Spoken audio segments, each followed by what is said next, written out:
Ladies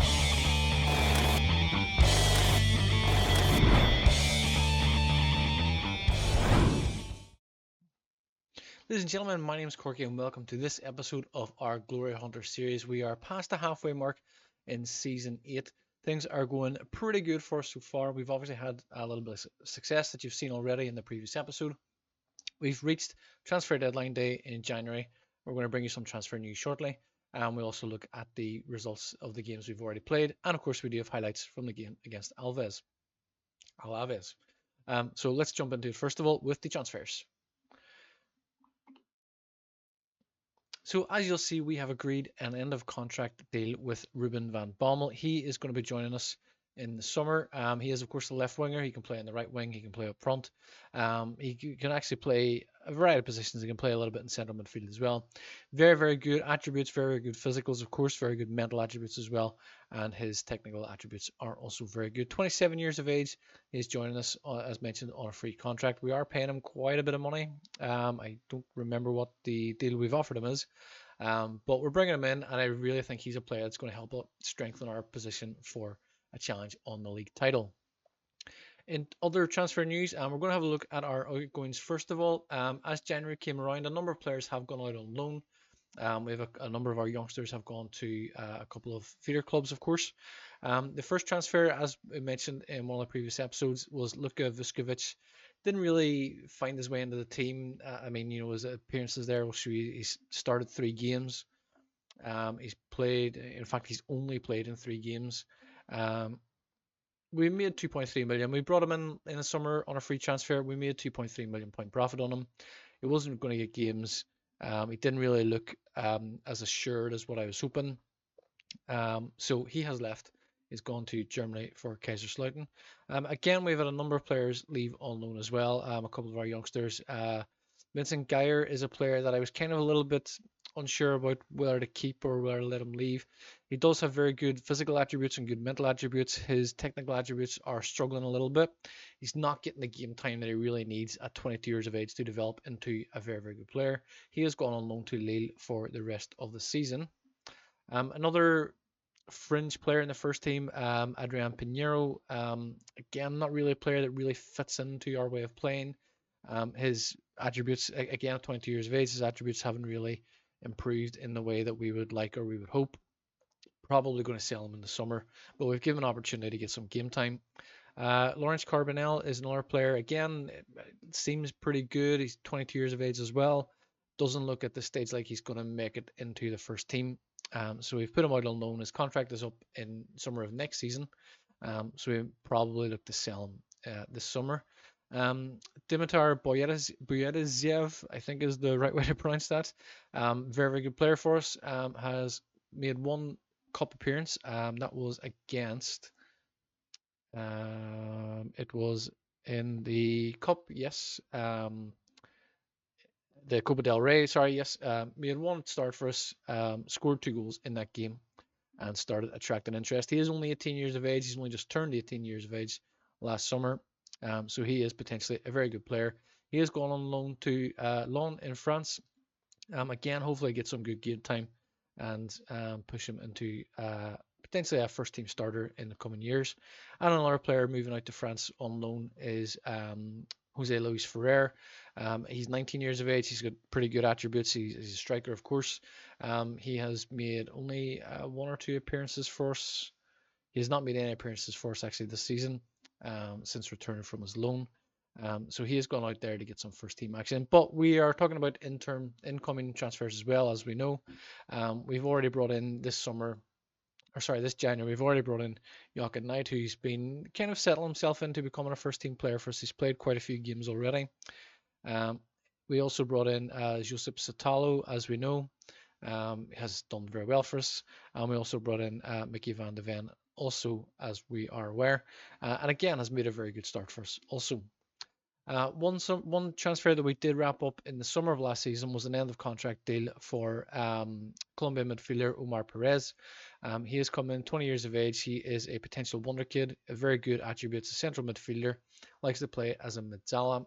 So he has come in, but he's also gone out on loan as well, as he pushes over the criteria for non-EU players and registration. He's gone out to Borussia Mönchengladbach on loan for the remainder of the season. Probably will do similar next year. One of the reasons why he's gone out on loan and why he pushes us over the registration limit is we have brought in Joachim Knight, who is of course from the United States. We already have Amaria, who's a non-EU player, and we also have another non-EU player that I can't remember who it was. If a quick look at the registration was Jorge Morales, of course, that we brought in, the Argentinian. We brought him in last summer, I think, the summer before. He has joined us the summer before. So that pushed us over. We have a maximum of 3 players, non-EU players. So we sent Perez out on loan, partially as well because we went big. It's not money I was really wanting to spend, but when Mason Woods became unhappy with his current situation at Chelsea, we went big. And when you look at his attributes, we look at the fact he's 21 years of age, he's playing at this kind of level. His attributes are incredible, very two-footed, great physicals, great mental attributes.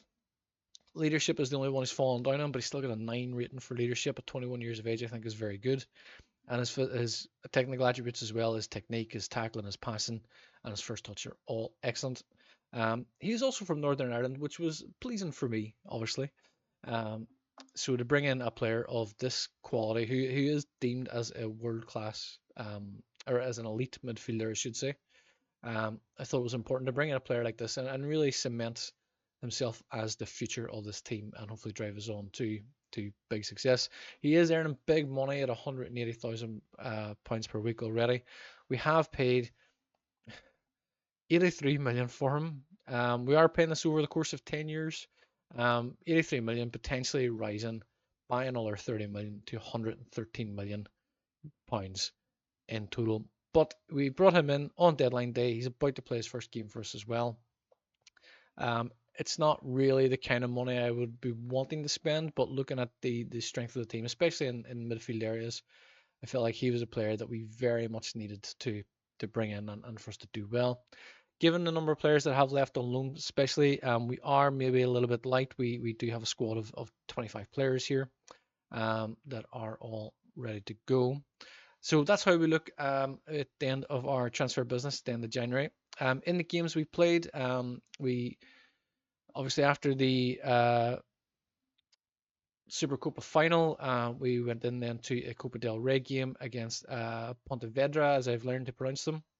And this is the game in which we started Dimitar Boyadaziev, and he scored 2 goals for us. And we will show you the goals, of course, as we always do. As you'll see there, Pascal Dominic and Ivan Inga scoring the other goals as well. So we'll show you the goals first of all from this game. We did dominate. They are, I suppose, equivalent of a non-league side. They're from the Segunda Federación. I can't pronounce that either, it seems. So we were expecting to do well against them. We'll show you the goals here. As we see, Boyadaziev cuts the ball back here to Martinez. And the ball finds its way into Pascal Dominic, who turns and shoots to make it 1-0 after only 18 minutes. We see then Martinez brings the ball up the right hand side. Dominic finds a pass to Jose Manuel. He squares the ball back to Boyadaziev to score his first goal for the club. Dominic then has a shot from outside the area. The ball is deflected. He moves the ball forward, finds a space, and has a second goal, curling the ball into the top corner in the 41st minute. Jose Manuel and Pascal Dominic then combine as Dominic's ball over the top to Boyadaziev finds the 17-year-old striker, 18-year-old striker, 17, can't remember, to make it 4-0. And in the 74th minute then, a lovely ball through to Ivan Inga here as he goes one-on-one with the goalkeeper, fires in to make it 5-0. A result very much we were expecting to bring home, really. Back in Champions League action then, we have the two remaining league phase games. The first of these is against Benfica at home, against Benfica away, sorry. As we see here, Mickey van de Ven breaking down the right hand side, cuts the ball back into Bajcetic, finds Naipan, and he plays the ball out to Joachim Knight to score for a 1-0 win. Back in domestic league action, we then face against Real Betis. again, coming back, we are at home in this game. We've come back here with a 2-0 victory, and we'll show you the goals, of course. Very pleasing little run of form we're on here. We've won a handful of games, and we haven't conceded any goals in these games either. As we see, Bettis trying to play the ball out from the back. It's really perfect from the defender. He basically just passes it into the path of where Oved is standing, and he steals the ball to score to make it 1-0. Benjamin Sesko then converts Ngaz cross to make it 2-0. We follow that up with our final Champions League phase game against Shakhtar Donetsk. Again, we rotated the squad a little bit. It's not a priority for us. With this 5-0 win, we did qualify for the playoff round. So we do have a Champions League round of 16 playoff qualifier to play against. To play in, actually. The draw for that hasn't been done yet. As we see, a lovely pass from Bacchetic here, finds Nga, and he goes one-on-one with the goalkeeper to make it 1-0 as early as 53 seconds into the game.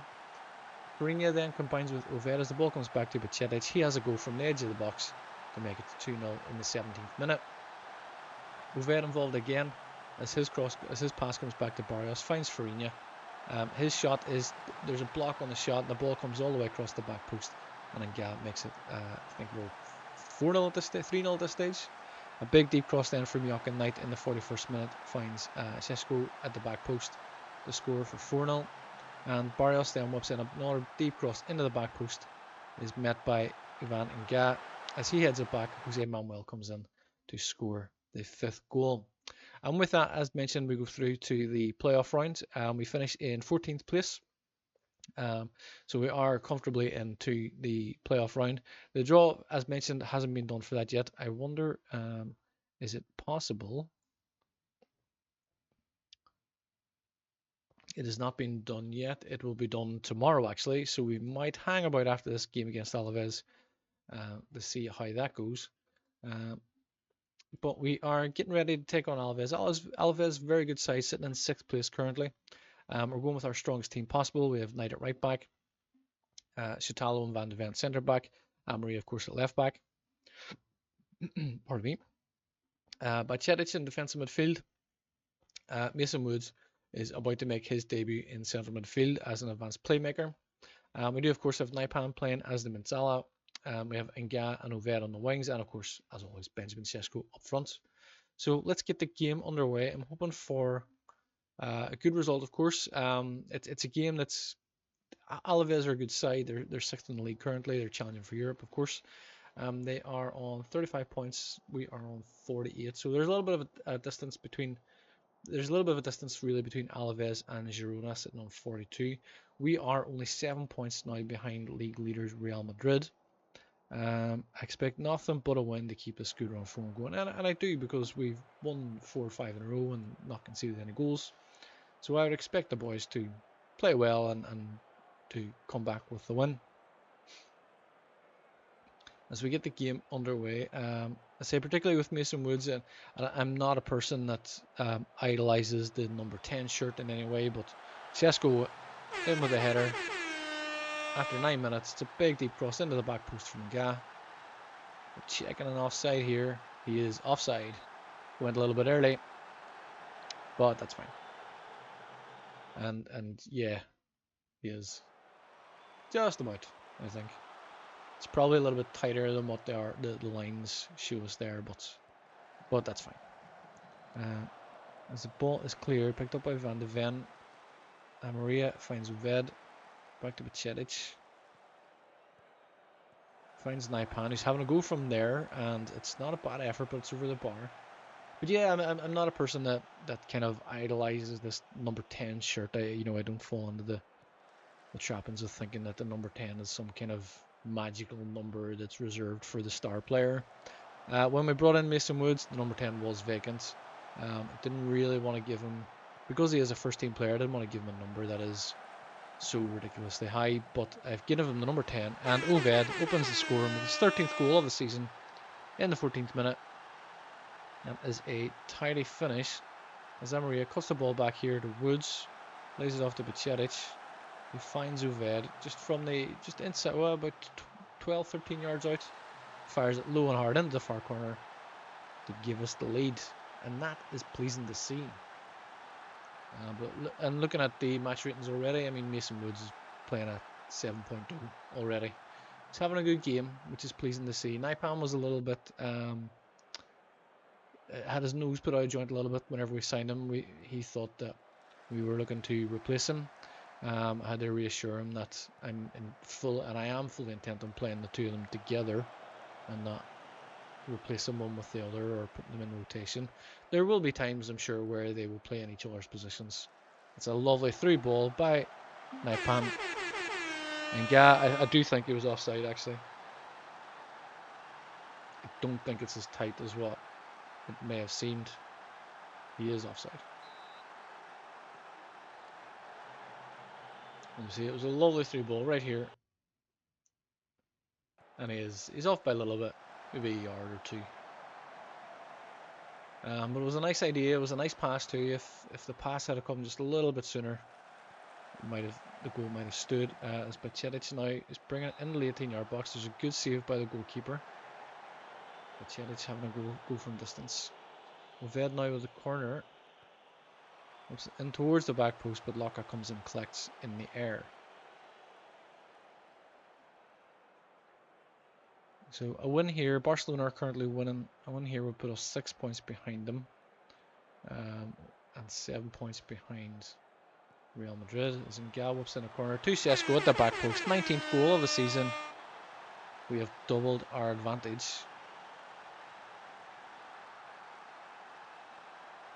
You see that again. Ngal whips in the corner, deep into the back post. Sesko gets above two men really, and Sesko's a big guy. Didn't look like he had to really make an awful lot of effort there to get above him. As Alves now with a free kick to be taken by Bakker. We're about 25 yards out. It's a decent effort. Kudyakov saves. Bakker now to take the corner. A couple of minutes before half time. Ball is cleared by Sesko, I think that is, and away by Oved. Puts it into Rosed. He absolutely does. And as we go on at half time, we have a 2-0 advantage, which is very pleasing. I'm pleased we've created loads, and that's reflected on the scoreboard. Shutalo not having a great game here. We might bring him out and bring in Obina. I do kind of feel like Obina and Mateo Palma have been not. Oh dear. Martinez has scored. Demand more. Do you feel a little bit like Obina and Palma have been kind of just almost forgot about bringing in the experience of Shutalo and Van de Ven? It's absolutely not the case. They are more in it for a short-term resolution. We do want to, and you know what, Knight's not playing great either. As Nga whips in a corner, the ball's cleared the front post, collected by Knight. Back to Nga. There's a little bit of passing around here going. As Nga has a go, and it's a very, very good effort. And it's a very good save by the goalkeeper as well. 51 minutes in, Oved with another corner, in towards the back post, in towards Sesko. It's cleared and it's gone over the bar. Let's bring in Obina for Shutalo. Caught out by Oved. Drives down the line. And just gives the ball to Zakaria. His pass back into the mix is intercepted by Sesko. And he makes it 3-1. 2-goal advantage restored. It's a good reaction to conceding a goal. As you see, Oved does a lot of hard work here. Up until a point. You know, as he goes to go past Zakaria here, he intercepts the ball, goes to play it to Butera. But Sesko intercepts and fires in to make it 3-1. So let's make that change. Let's bring Obina in. Zingana goes back to Obina. Finds Woods. It's a nice pass to Nga. Finds Naipan making the overlapping run. Gets away from the defender. Cuts the ball. Tries to cut the ball back, but it's intercepted. Woods finds Oved now. It's a nice effort there, but it's a very good save again from the goalkeeper. As Oved now with a corner from the result of that attempt. The ball is cleared. It's another corner. Oved now again. Corner from the right hand side. It's deep and into the back post, looking for Sesko. He's hit the crossbar. Ball is cleared by the defender. I'm going to look at making some changes now. Okay, Knight not having a great game. That's a little disappointing. Gotta bring Martinez in here. Naipan playing okay. Not a bad game. I've got to look at Nga and Uved as well in terms of fitness levels. So we'll make these 2 changes here. And we'll keep a little eye on our wingers. I think having changed Bacielic's role as well from a defensive midfielder into a deep line playmaker has been of a benefit, as he has an effort there that goes just a little bit wide of the post. Nga, Uved, and Sesko. And Nga takes a free kick. It's a decent effort. Come off the top of the net. And Sesko looks like he's struggling a little bit as Uved brings the ball back into Sesko. Is that his hat-trick? There might be an offside here. The goal stands. Sesko, I think Van de Ven. I'm not sure who heads that onto the post. But Sesko scored a hat-trick. So very, very pleased with that. We'll bring him out. He also seems to be carrying a whack of some sort. We'll bring in David on the wing. We're 4-0 up. You give him some minutes as well. Give him some game time. As the ball goes long, it's cut out by Martinez. Heads it forward. And Amaria with the interception. Comes to Van de Ven. Looks for Woods. Can't find a pass round to Pikuli, but Pikuli makes the interception. Woods finds Uved. He's trying to get the pass through again to Woods, but can't get it through the gap. Ball is cleared. Intercept received by Amaria. Finds Uved. Loses out in the initial challenge, but comes to Woods. Looks for Robina. Mickey Van de Ven now. Looks for Amaria again on the left. Finds Woods. Gets to the byline. Big deep cross into the back post. And it's headed away by Bakker. Don't know. I'm not sure what that was about. As Ngad takes a free kick now. It's a decent effort. The keeper saves it. Keeps it alive. But it looks like we're going to finish up. There's a little over 10 minutes to go. Plus stoppage time.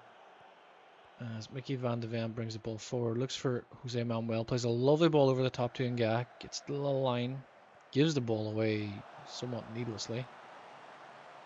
And Van de Ven recovers the loose ball. Looks for Uved. There's a lovely first time pass into Pikuli. There's a very good save. This keeper's having an absolute blinder of a game. Nga now with the corner in towards the back post, and the keeper claims it in the air. Keeper's having a very good game. 7.2 he's playing off. As Nga with a free kick from about 19 yards out. Has a go when he's hit the woodwork. How many times have we come that close? We don't have the stats here. Ortega with a throw in. Looks for Casado. There's a nice interception there from Amaria. Finds David. He's cutting inside. Goes back to Van de Ven. Comes across to Obina. Bacietic. Goes back to Obina. Looks for Martinez on the right. He's getting all the way down the line. Can I get a cross in? Comes back to Mason Woods. He's having a go, and there's another save from the goalkeeper. A little unorthodox. Looked like he cleared that with his foot. As Nga with the corner in towards the front post, but the ball is cleared. And we are absolutely dominating in this game, which is pleasing to see. As we go into stoppage time, the game's almost over. And there we have it. 4-1 victory against Alaves. Very happy with the result and the way you played. It's good feedback. And we sit third in the league still. We are 7 points behind the leaders, Real Madrid. There are 16 games left to go. What is the chances we could turn this around? Woods impresses on his debut. Sesko in top form. Player of the week. Ivan Nga signs a new contract. Of course, we offered him a new contract recently because he was unhappy. He's in a release clause of 433 million. I'm very pleased. that he's committed his future. And that's the main thing. We move into the 3rd of February, and the draw for the Champions League will be done today. So we will hang about for that as well. Let's see if we can get this Vuskovic removed from not interested list. Didn't realize he was on there. So here we go. We're going to get the draw. So Lazio will face Bayern Munich. Rayo Vallecano will face Rennes. Lyon will face PSG. That'll be an interesting game. FC Porto will host Arsenal. AC Milan is our game. So we will face AC Milan in the qualifier. Benfica will face Liverpool. Napoli will take on Spurs. And the final game will see Marseille take on Wolfsburg. So there we have the Champions League knockout, playoff, whatever you call it, fixtures. So we will face AC Milan in the next round of the Champions League. I'm sure fixtures will probably be rearranged. Yes, Tenerife and Cadiz. So a look at the fixtures here. So in the next episode, we will bring you the game, the second leg against AC Milan, where we are at home as well, of course. Between now and then, we do have a few games here that we should win. Gather up some points. We do have Lleida Esportiu in the next round of the Copa del Rey. They are currently Primera Federación Group Uno, dos, tres, uno. Yes. So they are, I mean, effectively like a non-league equivalent, really. Sociedad, Tenerife, and Osasuna in the league. And of course, those games against AC Milan. And we will bring you the highlights from the game against AC Milan in the second leg when we are at home. Again, if we go through, great. If we don't, care. We don't need to win this competition in our Glory Hunter expedition. But that is it for this episode. I do hope you've enjoyed it. Benjamin Sesko gets a goal bonus. Of course he does, because he's banging in goals for fun. Currently sitting with 21 goals. But yes, that is it for this episode. I do hope you've enjoyed it. We will be back in the next episode when we will bring you the goals and the highlights from those games. Until then, thank you very much for watching. We'll see you then. Take care. Thank you for watching this video. I do hope you've enjoyed it. Please remember to subscribe to the channel. It helps us to grow and helps us to bring you more videos like this. Please also leave a like and share the video as well. And please do leave a comment. We would love to hear your feedback also. That's it for now. You can watch one of these recommended videos, but we will see you in the next one. Until then, thank you and take care.